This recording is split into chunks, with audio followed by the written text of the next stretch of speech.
Ralba here with outfielder for the Walla Walla Sweets, Andrew Demianew, on another edition of Players Roundup. A 3-game set against the Nighthawks, 2 of 3 against the Pickles. From a team chemistry, how's it going? It's really good. I've enjoyed just being around these guys, a lot of competitors. Every single day I feel like we're getting better out here, and the coaches are great, putting a lot of time in, which has been fun. Nice. You're making a big impact on the team. You have a 5-game hitting streak right now. How do you feel out there on the plate? Pretty good. I'm still definitely working on some stuff, but I think that's the fun thing about summer ball is just being able to come out here and work on things every single day in batting practice and then in game even. Do you think there's any better time to work on your individual game than the summertime? I don't think so. This is really my first summer playing. Okay. But all my other teammates have said like summer ball is when you should be working on your swing, trying different things out, because really like it doesn't matter that much compared to school ball. So I think this is some good time to figure out some weaknesses that you have in your swing, and that's what I'm really trying to do right now. When you identify those weaknesses, how do you go about, maybe quote-unquote solving the problem, but I know it's harder than that. Yeah, I think that's when you can kind of lean on your teammates and your coaches, just picking their brains and seeing what they have for you. I think that's been a really good thing here is having 3 good coaches that I can pick their brains every single day about different things that they're thinking in my swing or whatever the case is. So you're traveling up from Pendleton, every time you come here. How's that commute? It's not bad. I normally just turn an audiobook on. There you go. What do you listen to now? It's like a mental book. Nice. But I honestly can't listen to it too much before games because I feel like it kind of just gets in my head. And oh, interesting. So a lot of music though. Really? Yeah. What's your favorite type of music? I know you were up there Yeah. talking to me about changing your walk-up song. Yeah, today I was listening to different songs, trying to figure out a walk-up song because I didn't like yesterday's. What was yesterday's? Let the audience know. It was Astronaut in the Ocean. I think it's Okay. like the worst song of all time. How did that come to be?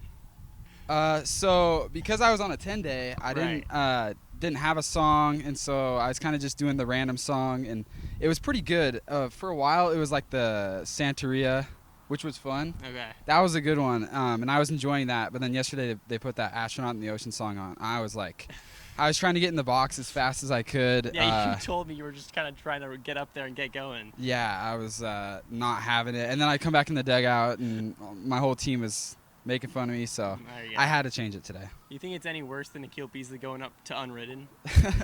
I like that song. I love it too. It's very Nikhil Beasley, don't you think? Yeah, I mean, and yesterday I think he got a barrel every single at bat. Yeah, so he was crushing the baseball for sure. Yeah, he should keep everything the same. There you go. So what is the new song?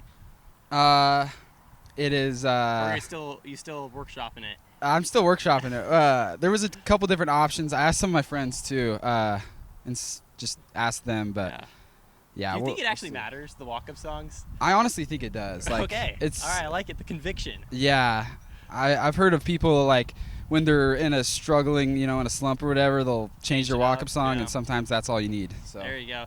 You defensively and offensively, you go out there, you do a great job for the Sweets. Let's say the bat isn't going so well. How do you kind of turn that side of your brain off and go out and play a strong defensive part of the game? Yeah, I think just being able to keep those 2 parts of the game separate. There's been a lot of times this year, last year in college ball, I wouldn't swing it very good, but at the end of the day, I could say I played defense well. Right. And so I don't know. I think you just got to be able to keep those things separate and just because you're not always going to swing it well, but you can play defense pretty well most of the time. You got a lot of play at Lynn Benson, right? That was your school in the springtime. Now you come here again, a lot of play. How do you kind of keep it fresh? Keep not only the motivation, but hey, baseball's a game, right? Like go out there, let's have some fun. Yeah, I think the nice thing here is it's a little more on your own, laid back. Lynn Benton was a lot more like structure on game days and stuff. Okay. So that part is fun. Also just hanging around the boys and the teammates is fun. I really think that's what makes baseball the most fun. All right, here's our question of the day with Andrew Demianew, outfielder for the Sweets. But if you could change your position right now, drop of a hat, what are you going to do? I love outfield. I think it's the most fun for me, but maybe you can't play outfield for some weird reason. Maybe like first base. First base. I've actually played a little first base. Nice. Pick it out of the dirt. Yeah, I actually had to play catcher at Lynn Benton in game. Wow. How did that come to be? So this was my freshman year at Lynn Benton. This was the craziest game. I was starting in right field. I was so nervous I threw up in the outfield. Was it one of your first games? It was like one of my first games in the outfield. Okay. I DH'd a lot my freshman year, and Gotcha. so I was so nervous. I threw up in the outfield. Oh my God. And then my first at bat of the day, I hit a bomb, and I was like, oh my goodness, what's going on? And then one of our catchers was sick that day, so we just had one catcher, and he pulled his hamstring running down to first base, and they were like, who can catch? And I was like, well, I can kind of catch. And so they threw me in there, and I hadn't caught since like junior year of high school, and I had to catch like 3 or 4 innings, and it was not pretty at all, but we won the game. So you got through it. Yeah, but I wouldn't choose that. I would definitely choose like first base. There you go, Andrew Demianew, catcher, first base, outfielder. Who knows anymore? Playing in the outfield today against the Nighthawks. Thanks so much. Yeah, of course. Thank you.